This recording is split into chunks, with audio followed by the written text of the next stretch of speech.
सुखमनी साहब को सुखों की मणि क्यों कहते हैं? सुखमनी साहब की रचना 1602 में अमृतसर की रामसर सरोवर के पास बैठकर गुरु अर्जन देव जी ने संगतों की प्रार्थना पर की थी। संगतों ने गुरु साहब से प्रार्थना की थी कि कोई ऐसी बानी की रचना करो जिसे पढ़ने और सुनने से तन के सभी रोग दूर हो जाएं और मन शांत हो जाए। गुरु अर्जन देव जी ने सुखमनी साहब की रचना शुरू की। जब उन्होंने 16 अष्टपदियों को लिखा, तब वे गुरु नानक देव जी के बड़े पुत्र श्री चंद जी से मिलने बासर के गांव गए। तब गुरु अर्जन देव जी की उम्र 45 साल की थी और श्री चंद जी की उम्र 104 साल की थी, लेकिन वे बाल जति थे, इसलिए वे वृद्ध नहीं थे। तब भी वे पूर्णतः स्वस्थ थे और वे चारों वेदों और 18 स्मृतियों के पूर्ण ज्ञाता थे। जब उन्होंने सुखमनी साहब का पाठ सुना तो वे बहुत प्रसन्न हुए।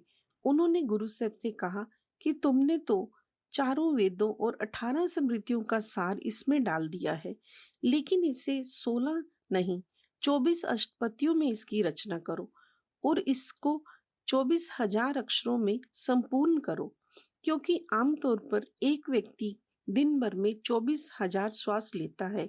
ये वाणी दिन भर के 24,000 श्वासों को सफल कर देगी। आमतौर पर हर व्यक्ति दिन भर में 24,000 श्वास लेता है।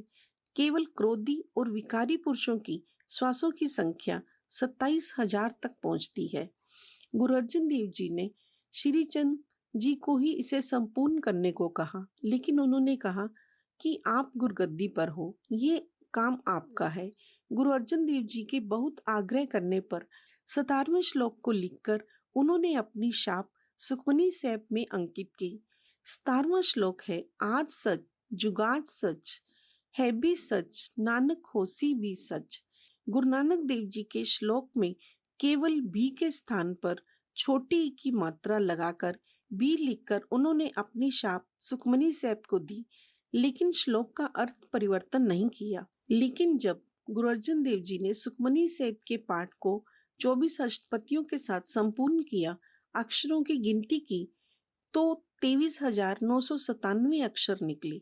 गुरु साहब ने 13वीं अष्टपदी में 3 बार संत की जगह संतन लिखकर 24,000 अक्षरों को पूरा किया। इस प्रकार अब सुखमनी साहब में 21,624 पूरे अक्षर और 2,376 पैरों के अक्षर हैं। कुल मिलाकर 24,000 अक्षर हैं। दिन भर के 24,000 श्वासों को सफल करने का सफल मार्ग प्रदान किया। सुखमनी साहब की पहली 2 लाइनों में ही गुरु साहब ने अपनी गारंटी दे दी थी। इस बानी में तन और मन के सभी कष्टों को दूर करने की क्षमता है।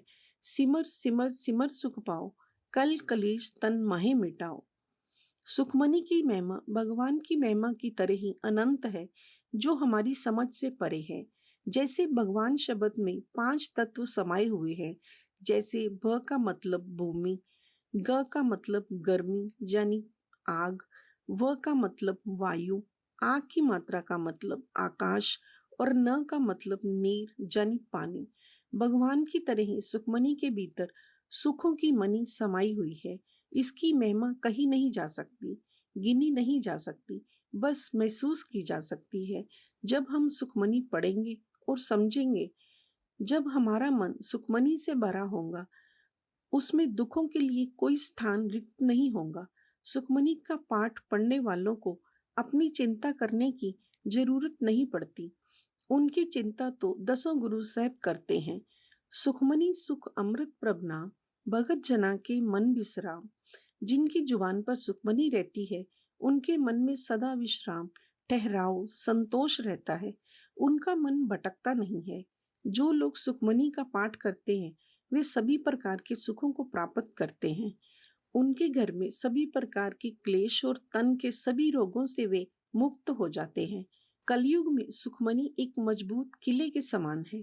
इसके बारे में बाबा नंद सिंह जी नानकसर वालों के साथ एक ऐसी घटना घटी। ये एक सच्ची घटना है, आप नेट पे सर्च कर सकते हैं। ये बहुत बड़ी कथा है जिसे संक्षेप में बता रहे हैं। एक बार बाबा नंद सिंह जी को एक भयानक शक्ल का आदमी मिला।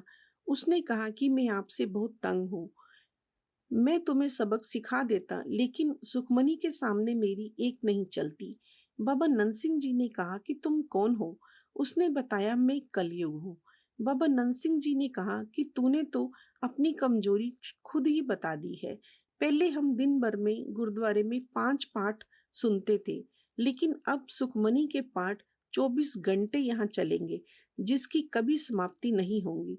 तब से लेके आज तक नानकसर गुरुद्वारे में 24 घंटे सुखमनी साहब का पाठ निरंतर चलता रहता है। सुखमनी का पाठ जन्म मरण के चक्र से मुक्ति प्रदान करता है। सुखमनी का पाठ गूंगे के गुड़ खाने के समान है, जो बता नहीं सकता, सिर्फ महसूस कर सकता है। उसी प्रकार सुखमनी को सिर्फ महसूस किया जा सकता है, बताया नहीं जा सकता। दिन भर में एक सुखमनी साहब का पाठ करके अपने 24,000 श्वासों को अवश्य सफल करें। अगर वीडियो अच्छी लगे तो लाइक, शेयर और सब्सक्राइब करना ना भूलें। कमेंट में वाहिगुरु जरूर लिखें। वाहिगुरु जी का खालसा, वाहिगुरु जी की फतेह।